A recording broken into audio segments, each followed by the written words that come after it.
گفتگو ہماری شروع ہوئی تھی کہ کیوں امام غائب ہوئے ہیں، سامنے ہوتے تو آیا بہتر نہیں تھا؟ تو میں اسی حوالے سے عرض کرتا ہوا اب کہاں سے کہاں نکل گئے کہ یہ خدا کی مشیت ہے، مسلسل معجزے تو نہیں کرنے، غیبت کے ذریعے جان کو محفوظ کرنا یہ بہترین طریقہ ہے۔ اس سے پہلے پروردگار نے جتنے نبیوں کی جان بچائی ہے وہ غیبت کی، لہذا ایک اہم ترین فلسفہ جو مولا کی غیبت کا وہ ان کی جان کو خطرہ ہے۔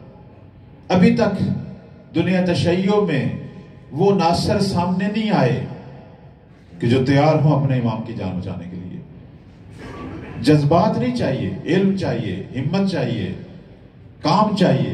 ہم نے اس موضوع پر کون سا کام کیا؟ لوگ ہیں لیکن ابھی اس تعداد تک نہیں پہنچے۔ بعض دفعہ یہ کہا جاتا ہے کہ اتنی دنیا، اتنے عرب مسلمان اور اس میں کروڑوں شیعہ، نہیں ہے ناصر، نہیں ہے ناصر، نہیں ہے، صحیح بات ہے۔ امیر المومنین کے ولایت پر 1,00,000 سے زیادہ اصحاب نے بیعت کی، لیکن مشکل وقت میں کوئی بھی نہیں آیا امیر المومنین کو، آخر مجبور ہو گیا امیر المومنین، تقیتاً مجبور ہو گئے اس شخص کی بیعت کو قبول کرنے کے لیے۔ تقیہ ہے، مجبوری ہے، جان کو خطرہ ہے۔ بعض لوگوں نے آ کے اعتراض کیا تو امیر المومنین اس کو پکڑا، مدینے سے باہر آئے، کہنے لگے اس چرواہے کے پاس گن کتنی بھیڑیں ہیں؟ اس نے کہا 40۔ فرمایا میرے پاس 40 ناصر بھی نہیں تھے۔ اب یہ علی قتل ہو جاتا یا پھر تقیہ ہے اور کچھ بھی نہیں ہے۔ امام کی جان اہم ہے یا حکومت کو لینا ہے؟ جان ہے۔ جب معاملہ دائر ہو جائے حکومت کے لیے لڑے یا جان، یہی تمام منظر تمام ائمہ کے زمانے میں تھا۔ ہر امام حکومت الہیہ کو بپا کرنے کی صلاحیت رکھتے تھے، لیکن ناصروں کی قلت کا ہمیشہ شکوہ تھا۔ چھٹے مولا کے زمانے میں تو لاکھوں شیعہ تھے، بعض دفعہ کے مولا کو ابھارتے بھی تھے کہ اٹھیں صادق آل محمد، اٹھیں، ہم آپ کے ساتھ ہیں، ہماری تلواریں آپ کے ساتھ ہیں۔ تو امام چھوٹا سا امتحان لے لیتے تھے، پتہ چل جاتا تھا۔ مثلا مشہور واقعہ میں دوبارہ سنانے نہیں چاہتا، صرف اشارہ کر رہا ہوں کہ جس کو امام نے کہا تھا تنور میں داخل ہو جائے، اس نے بھی مولا کو آ کے 1,00,000 شیعہ کی فوج کی خبر دی تھی کہ 1,00,000 شیعہ خراسان میں آپ کے لیے حاضر ہے۔ فرمایا کہ تو تنور میں داخل ہو جا، تو جو ان کا سردار ہے، کمانڈر ہے۔ نہیں ہوا۔ اس نے کہا میری کیا غلطی، کیا آپ مجھے جیتے جی آگ میں جلا رہے ہیں؟ پھر ہارون مکی جب آتے ہیں اور معصوم کہتے ہیں ہارون تنور میں داخل ہو جا، اس نے دوسرا سوال ہی نہیں کیا کہ کیا مسئلہ ہے، کیا ہوگا، وہ داخل ہو گیا تنور میں۔ تو اب معصوم نے پوچھا اس جیسے کتنے ہیں؟ اس نے کہا اس جیسا تو ایک بھی نہیں ہے، محب ہیں، عزادار ہیں، لیکن اس جیسا نہیں ہے کہ جو اپنے آپ کو آپ کے حکم پر جلتی آگ میں پھینک۔ اور ہارون پہ آگ نے اثر نہیں کیا، ہارون آگ میں بیٹھا تسبیح خدا کر رہا ہے۔ کیسے اثر کرے آگ جب ولی پروردگار کا حکم نہیں؟ خلاصہ یہ ہے کہ یہ کہانی ہے ہمارے ائمہ کی، اور یہ کہانی چلتی چلتی امام زمان تک پہنچی ہے۔ ہر امام کچھ عرصے بعد شہید ہو رہا ہے، کچھ قتل کر رہے ہیں اور بچانے والے بچا نہیں رہے۔ یہ کہانی ہے ساری کہ جس کا نتیجہ قائم کی غیبت کی شکل میں سامنے آیا۔ اور یہ تو خود 5ویں امام مولا امام باقر صلوات اللہ علیہ فرماتے ہیں،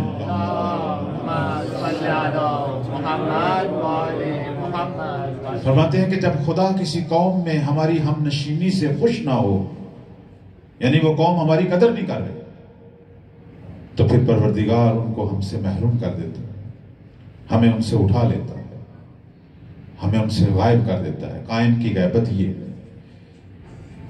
بچوں کو ہم عام طور پر جو مثال دیتے ہیں غیبت کی کہانی کی، وہ یہ دیتے ہیں، اور یہ اچھی مثال ہے۔ بعض دفعہ لوگ کہتے ہیں کہ چھوٹے بچے بھی بعض کل بیٹھے ہوتے ہیں، مثلا مثال دیتے ہیں کہ ایک گلی جس میں کمیٹی نے، بلدیہ نے ایک بلب لگایا تھا، نور کسی شیطان نے آ کے اس کو توڑ دیا، وہ دوبارہ لگائیں، تیسری دفعہ، چوتھی دفعہ، 10-11 دفعہ لگایا اور شیطان اسے مسلسل توڑے ہیں، پھر بلدیہ بھی نہیں لگاتی۔ وہ کہتی اتنا ان کے اندر پہلے کوئی تربیت ہو، کوئی فرہنگ ہو، اس قابل تو ہوں، بلب کے لائق تو بنے پھر لگائیں گے۔ 11 امام ہماری آنکھوں کے سامنے شہید ہوئے ہیں. اب خدا نے کہا اس لائق تو بنے 12ویں کو بھیجیں گے. سارا ماجرا یہی ہے، سارا ماجرا یہی ہے. اور ابھی تک ہم لائق نہیں بنے، چونکہ وہ جو صفات اور خصوصیات ذکر ہوئی ہیں کہ مولا کے 313 ناصروں میں کیا صفات ہیں، اور وہ جو 10 یا 12 ہزار جو جوان ہیں لشکر، اس کے اندر کیا خصوصیات ہیں، وہ بھی تک نہیں ہیں. نہیں ہے. میں پہلے بھی ایک دفعہ آپ کی خدمت میں آیا تھا، میں نے کہا تھا آپ گوگل پر سرچ کریں کہ صفات یاران امام زمان، ناصرین امام زمان کی صفات، اور پھر آپ غور کریں اس طرح کے لوگ ہم نے دیکھے ہیں یا ہم ہیں یا نہیں ہیں یا ہمارے اطراف میں ہیں، تو آپ کو خود محسوس ہو جائے گا شاید پوری زندگی میں 1 یا 2 آدمی ایسے دیکھیں. نہیں ہے، یعنی ہماری توجہ نہیں ہے. اور وہ کوئی صفات کچھ سخت بھی نہیں ہے، کچھ سخت صفات نہیں ہے. ہم سب اپنے اندر وہ صفات پیدا کر سکتے ہیں، صرف توجہ کی ضرورت ہے. مولا کے مشن کی طرف توجہ کی ضرورت ہے، امام کی تنہائی کی طرف توجہ کی ضرورت ہے، صرف توجہ کی ضرورت ہے اور کچھ بھی نہیں. ایک دفعہ ایک معصوم سے ظاہراً امیر المومنین صلوات اللہ علیہ سے پوچھا گیا، اللہم صلی کہ کیوں غائب ہوں گے، غیبت کی وجہ کیا ہے. بڑی خوبصورت مثال دی. انہوں نے کہا خدا یہ چاہتا ہے کہ قائم کے ناصر خالص ہوں، مختلف آزمائشوں سے گزریں. قائم کو خالص ناصر ملیں گے جو نہ جھکنے والے ہیں، نہ ڈرنے والے ہیں، نہ دور ہونے والے ہیں. ان کی مثال جو ہے ہماری احادیث میں ہے کہ وہ غلاموں اور کنیزوں کی مانند ہوں گے جو مولا کے صرف حکم کا انتظار کریں گے. بلکہ کنیز سے تشبیہ دی گئی ہے. کنیز غلام کی نسبت زیادہ وفادار ہوتی ہے اپنے مالک کی، اسے اما سے نسبت دی ہے. امیر المومنین نے بڑی خوبصورت مثال دی. کہنے لگے میں تمہیں ایک مثال دیتا ہوں. دیکھو کوئی شخص گندم خریدتا ہے اپنے گھر میں، 1 سال کے لیے گندم خریدتا ہے اور اسے گھر میں رکھ لیتا ہے. ایک کمرے میں گندم رکھ کے دروازے کو تالا لگا دیا. کچھ دنوں کے بعد، مہینے بعد وہ تالا کھولتا ہے، دیکھتا ہے گندم کو کیڑا لگا ہوا ہے. وہ جو لگ جاتے ہیں وہ کیا کرتا ہے، گندم کو نکالتے ہیں، دوبارہ اسے دھوپ لگاتے ہیں، گندم کو دوبارہ چھانتے ہیں، پھر وہ جو خراب ہوئی ہوتی ہے اسے ایک طرف پھینک دیتے ہیں اور صاف ستھری گندم دوبارہ. وہ جو لوگ گندم کا ذخیرہ کرتے ہیں انہیں پتا ہے یہ کام انہیں چند بار کرنا پڑتا ہے. اب تو جدید دور ہے نا، اب تو ہم نہیں یہ کرتے، پرانے زمانے میں یہ ہوتا تھا.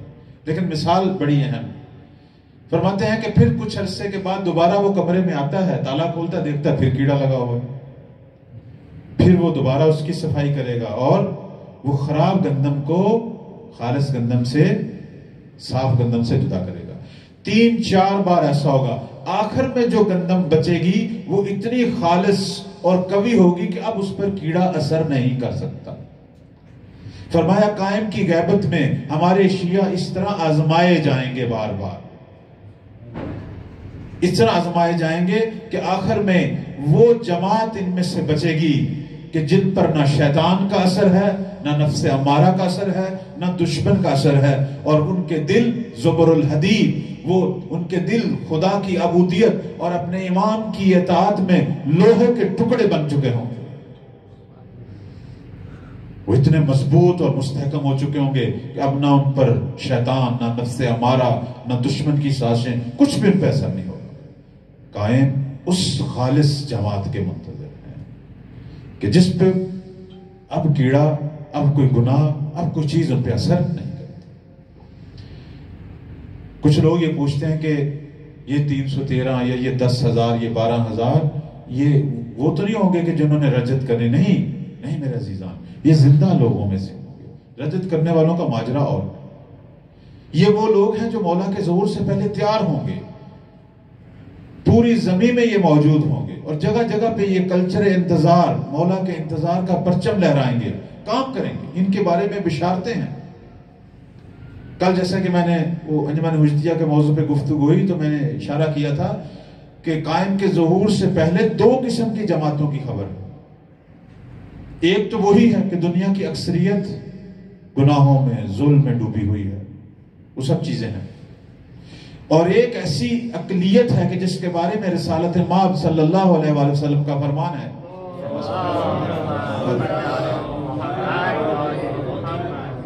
فرماتے ہیں کہ آخر الزمان میں ایک ایسی قوم میری امت میں سے ظاہر ہوگی کہ جن کی جزا صدر اسلام کے مسلمانوں کے برابر ہوگی، اہل بدر اہل احد کے برابر ہوگی. اور فرماتے ہیں یہ وہ ہیں کہ جو فتنہ و فساد سے جنگ کریں گے، جو لوگوں میں اصلاح کا کام کریں گے، جو امر بالمعروف اور نہی منکر کریں گے، جو گناہوں سے ظلم سے لڑیں گے. تو امام کے ظہور سے پہلے دنیا دو قطب میں ہوگی. ایک طرف اہل فساد ہیں، اہل گناہ ہیں، وہ بھی ہیں، وہ کثرت میں ہوں گے. لیکن ایک طرف نیکیوں کا پرچار کرنے والے یہ بھی ہوں گے. ہر کوئی اپنا کام کر رہا ہوگا. اور آج بھی ہم اس دو قطب کو محسوس کر رہے ہیں. ہم دیکھ رہے ہیں ایک طرف ظالم سامراج ہے، وہ بھی دیکھ رہے ہیں. ایک طرف ہم دیکھ رہے ہیں کہ اس ظالم کے مد مقابل کھڑے مجاہد بھی ہیں، وہ بھی دیکھ رہے ہیں. آج بھی ہم دیکھ رہے ہیں. اور یہ دو قطب جو ہیں یہ بڑھیں گے، ان کی تعداد بڑھے گی. جو مولا کے ساتھ ہوگی وہ اقلیت، وہ کوئی کم نہیں ہوگی، وہ بھی لاکھوں میں ہوگی، کروڑوں میں ہوں گے. وہ اگر دنیا کی آبادی اربوں میں ہے، یہ کروڑوں میں ہوں گے. ان کروڑوں میں سے خالص ترین یہ 313 اور یہ 12,000 ہوں گے. ورنہ مولا کے ساتھ ملنے والے بہت لوگ ہوں گے. پہلے مرلے کے ناصر 313 یا یہ 12,000 ہیں. دوسرے مرلے میں پوری دنیا سے ناصر جب جمع ہونا شروع ہوں گے، اگرچہ ان کا رتبہ اور مقام ان 10 یا 12,000 جتنا نہیں ہے، لیکن بالآخر وہ پہنچیں گے. ہاں مولا ان کا انتظار کر رہے ہیں. وجہ ظہور یہ 313 اور 10-12,000 ہے. یہ وجہ ظہور ہے. یہ قیام، مولا کے قیام کی وجہ یا سبب یہ ہے. جب تک یہ سامنے نہیں آتے، چونکہ ان کی وجہ سے باقی ناصر بھی کنٹرول میں ہوں گے، ان کی وجہ سے باقی مولا کے چاہنے والوں کی بھی تربیت ہوگی. مربیوں کا انتظار کر رہے ہیں. طالب علم تو موجود ہے، معلم موجود نہیں ہے. سپاہ تو موجود ہے، کمانڈر موجود نہیں. یوں سمجھ لیں یہ 313 کمانڈر ہیں، 313 یہ پیشوا ہیں، یہ رہبر ہیں. میں ایک دفعہ ایک چھوٹی سی مثال دی کسی کو، صرف سمجھانے کے لیے، تشبیہ نہیں ہے. میں نے کہا جیسے آپ دیکھیں ایران میں رہبر ہیں، لبنان میں نصر اللہ ہیں، عراق میں حضرت ایت اللہ سستانی ہیں، یمن میں وہ جناب عبد الملک ہے مثلا، بحران میں وہ شخصیت ہے. ہر جگہ پہ، جیسے سعودی عرب میں شیخ نمر تھے، ہر جگہ پہ ایسے ایسے رہبر ہوں گے کہ جن کے پیچھے مومنین کی جماعت ہوگی. یہ 313 مولا کے گر جمع ہوں گے. اگر آج آپ ان لوگوں کو گننا شروع کر دیں، اگر ہم مثال دیں کہ یہ وہی ہوں، تو ابھی کتنے ہوں گے؟ 4-5. مہدی کا درد یہ ہے، 313 میں سے شاید ابھی 4-5 ہوں، 7 ہوں، 8 ہوں، 10 ہوں، شاید بعض گمنام ہوں، اپنا کام کر رہے ہیں، ہمیں نظر نہیں آ رہے، ہم نہیں جانتے. لیکن ابھی تک وہ 313 کا عدد پورا نہیں ہوا. اور یہ اللہ نے پورا نہیں کرنا، ہم نے کرنا ہے. اور الحمدللہ اب تو بہت ہی اچھا منظر ہے. اب تو جگہ جگہ پہ گفتگو ہے مولا کی، مہدویت کی، معرفت. اب تو لوگوں کی توجہ بڑھ رہی ہے. اور انشاءاللہ یہ توجہ اتنی بڑھے، اتنے قلب مشتاق ہوں کہ ہم جلد وہ 313 وہ ستارے زمین پر ابھرتے ہوئے دیکھیں، اور وہ 10 یا 12,000 جوانوں کے وہ نورانی لشکر دیکھیں کہ جو میرے مولا کو غیبت کی تنہائیوں سے نکال دیں. انشاءاللہ یہ ہوگا. اور ہماری روایت کہتی ہے کہ جب مولا ظہور کریں گے تو اس وقت، آج چونکہ ایک بی بی کے بارے میں نے گفتگو کرنی ہے تھوڑی سی، کہتے ہیں کہ اس وقت ایک عجیب منظر ہوگا جب امام مکہ سے ظہور کریں گے اور یہ 313 ستارے اور یہ 12,000 جوان جب مولا کے گرد جمع ہوں گے اور مولا سے بیعت کریں گے، اور امام جب خطبہ دیں گے اور جنگ شروع ہوگی، اس وقت پوری دنیا تشیع کے اندر ہماری خواتین کا جو کردار ہے، میں اس کی طرف آ رہا ہوں. ایک وہ بیبیاں تھیں جو کوفے میں تھیں کہ جب مسلم کی بیعت ہو چکی تھی اور ابن زیاد نے آ کے ڈرایا تھا کہ شام سے فوج آ رہی ہے اور تم سب قتل ہو جاؤ گے، تو گھروں سے یہ بیبیاں نکلی، ہر کوئی اپنے شوہر کا ہاتھ پکڑ کے، بھائی کا ہاتھ پکڑ کے، کوئی اپنے باپ کا، اپنے اپنے قدر لے گئی، اپنے گھروں کی طرف لے گئی. اور مسلم نے جب پیچھے مڑ کر دیکھا تو وہ 17,000 کا لشکر غائب ہو گیا. آدھے سے زیادہ لشکر بیبیاں لے گئی. کہ بھائی تم مر جائے گا یہاں، پیچھے یہ بچے کون سنبھالے گا، ہم بہنیں جو ہمارا بھائی نہیں ہے، ہم بیٹیاں ہیں، باپ نہیں رہے گا. ان کو واسطے دیے، روئی، آنسو نکالے. وہ بیچارے، اب خاتون ہے رو رہی ہے تو مرد کا دل. یہ تھی کوفہ کی بیویاں، وہ بھی شیعہ تھی. لیکن جب مہدی کا ظہور ہوگا اس وقت ہماری بیویاں، یہ تربیت ہے ظہور سے پہلے، کتنا کام ہوگا. الحمدللہ کہتے ہیں اس وقت پورے عالم تشیع میں یہ ہوگا کہ خواتین اپنے شوہروں کو، بہنیں اپنے بھائیوں کو، بیٹیاں اپنے باپ کو کہیں گی زہرا کا بیٹا ظہور کر رہا ہے، آپ گھر میں کیوں ہیں. یہ اس وقت ہی عالم ہوگا. اور بہنیں بھائیوں کے بازو پکڑ کر گھر سے نکالیں گی. بیگمیں جو ہیں وہ اپنے شوہروں کو دھکے دے کے گھر سے نکالیں گی. مائیں کہیں گی بیٹوں کو ہم نے تمہیں نہیں بخشنا اپنا دودھ، نکلو، زہرا کے لال کو ناصروں کی ضرورت ہے. یوں یہ منظر ہوگا اس زمانے میں. البتہ میں نہیں کہتا کہ سارے مرد ایسے ہوں گے جو رہنا چاہیں گے، بہت سارے مرد تو نکل چکے ہوں گے، لیکن جو ابھی کچھ سوچوں میں گم ہوں گے، بہنوں کو دیکھ کر، بیوی کو دیکھ کر، ماں کو دیکھ کر، وہاں یہ ہستیاں جو ہے وہ فولادی شکل میں سامنے آئیں گی، کہیں گی ہماری فکر نہ کرو، زہرا کے لال کی فکر کرو. اور بلاخر اتنی تعداد میں ناصر روانہ ہوں گے.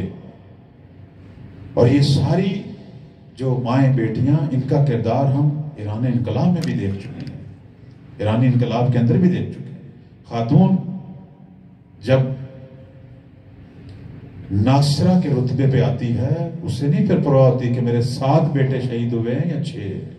میں انٹرویو دیکھ رہا تھا ٹی وی پر، ایک خاتون جس کے 7 بچے شہید تھے، کوئی بچہ گھر میں رہا ہی نہیں. اس سے پوچھ رہے تھے کہ تیری کوئی آرزو ہے، اس بوڑھی عورت سے، ایرانی ٹی وی پہ. اس نے کہا میری آرزو ہے کہ کاش میرا 8واں بیٹا بھی ہوتا، وہ بھی راہ امام میں فدا کر دیتا. یہ بھی خاتون ہے. مہدی کی ناصرہ یہ خواتین ہیں جو ایک فقی کی خاطر، اس کے اہداف کی خاطر، اسلام کی خاطر، ایک چھوٹی سی مملکت میں انقلاب کی خاطر اپنے بچوں اور جوانوں کو دے رہی ہیں. پوری دنیا میں ہماری مومنات یہ کام کریں گی اور مہدی کا لشکر جمع ہوگا. اور دنیا بالاخر وہ منظر دیکھے گی کہ مشرق سے مغرب تک اسلام کا پرچم لہرائے گا.